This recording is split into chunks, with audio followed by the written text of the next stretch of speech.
Greg Hands is a Conservative Party chairman, and, well, he's had another embarrassing interview on LBC.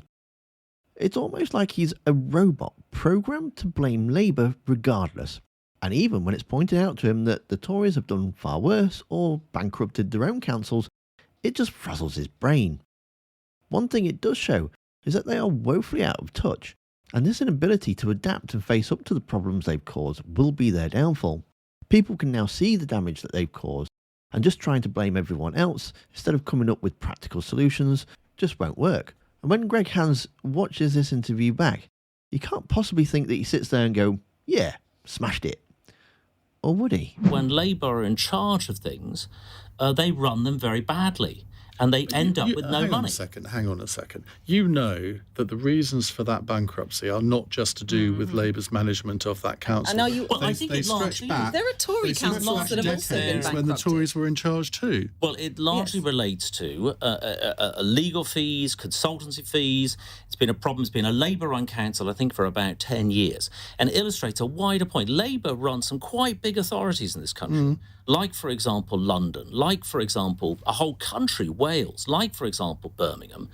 And they've been shown time and time again. This is Labour's real Achilles heel. When they run something, they run it badly. Who runs Northamptonshire County Council? Wokingham. Who runs Woking Council?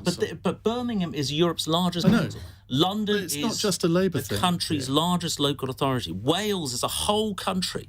These are time and time again. When Labour runs something, they've been shown to run it badly. And Birmingham illustrates that perfectly. But there are plenty of Labour councils that are run perfectly well. Obviously, Birmingham, because it's so big, is headline news. But you can't sit there and pretend that there haven't been Conservative councils that have also had exactly the same problems and have run out of money and have had to declare themselves bankrupt. But these I'm talking here, of course there are other councils as well, is that Labour have got a long track record of running things badly, running out of other people's money, which was raised with the Prime Minister today at Prime Minister's Questions by Nicola Richards. So you must be so embarrassed that public debt in this country under a Conservative government is the highest it's ever been. Well, debt is coming back under control, and a lot of that rose during the pandemic. 2.5 trillion. When you came into power, it was 800 billion. Well, it's coming back under control. But the problem is it kind of feeds into what we were talking about before. There was a period, and we all remember it, there was a period when the Conservatives came into power where they had a good run basically saying, well, I know things aren't working, but it's kind of Labour's fault and we inherited this mess and we're clearing it up. And you can do that for a while as a political party. And you can get some good mileage out of it, and respect to Greg and his party, they have done. But then you cross over, and that's what's happened now. And you're now in a point where people say, do you know what? You've been in power 13 years, and you're blaming this person, you're blaming that person, you're blaming the other person. We don't care. We elected you. You're the guys in charge, And I get why you're doing it, Greg. I understand it. It's like this Labour attack line, Labour bankrupted Birmingham. All people are seeing is councils are going bankrupt. So along with schools collapsing and the trains aren't running and they're not stopping the boats, councils are going bankrupt, and it's all happening on your watch. And the problem the Tories have got now, especially actually with Rishi Sunak, who is like, his pitch is, I'm the world's greatest project manager. I'm the guy who, I'm not spin, I'm not, blah, blah, blah. I just get things done. People are no longer going to accept, after 13 years in power, rightly or wrongly, excuses for why things aren't happening. No, not a new thing at all. What's happening today. Actually, Labour have been in charge of Birmingham for 10 years. Labour have been in charge of London for the last 7 years.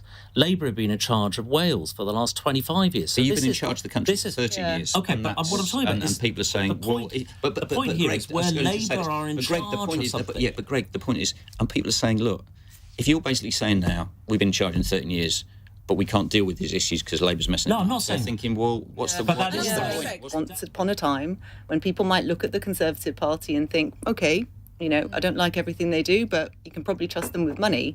I genuinely don't think that the Conservatives, after the debacle of the last year and how people are feeling and what they are having to do to make ends meet, that people can credibly look at the Conservative Party and say that anymore. So I'm sorry, but I think Dan's completely right. They've got nothing left, that they've got to hark back to 13 years ago. Labour's hit on a real problem. I disagree. That is also out of date. I mean, what we have seen, particularly with the economic data being revised... Are you saying that people's mortgages haven't gone up? The economic data being revised is actually the UK is the best performing G7 country in You're Europe. so out of touch, No, Greg. but that is I'm that's sorry, last I've got week's to challenge economic you. data. You are That is so the brand out new of You're a touch. year out of date. I'm No, talking I'm last not. week's economic revised and I'm data. talking about the doors I knocked Britain on is last actually week. the best recovering major Greg. economy in Europe Greg, you from are the so pandemic. out of it. You try telling that to somebody who rings into this Exactly. show day after day saying, well, OK, we may be the fastest growing economy. That's the macro side. I'm giving you the micro side, my experience. My Absolutely. mortgage has got... I mean, I'll give you my experience. My mortgage has gone up £1,000 a month. Now, I'm lucky in that I can afford to do that. But if I was on an average salary, I would not be able to. It's not the first time that Greg Hands has had a car crash interview with Ian Dale, which, being a former Conservative candidate, you'd expect him to have a bit of an easy ride. Well, take a look, because I thought this was pretty funny too. Video's on screen now. Thanks for watching, don't forget to hit that like button, and I'll see you next time.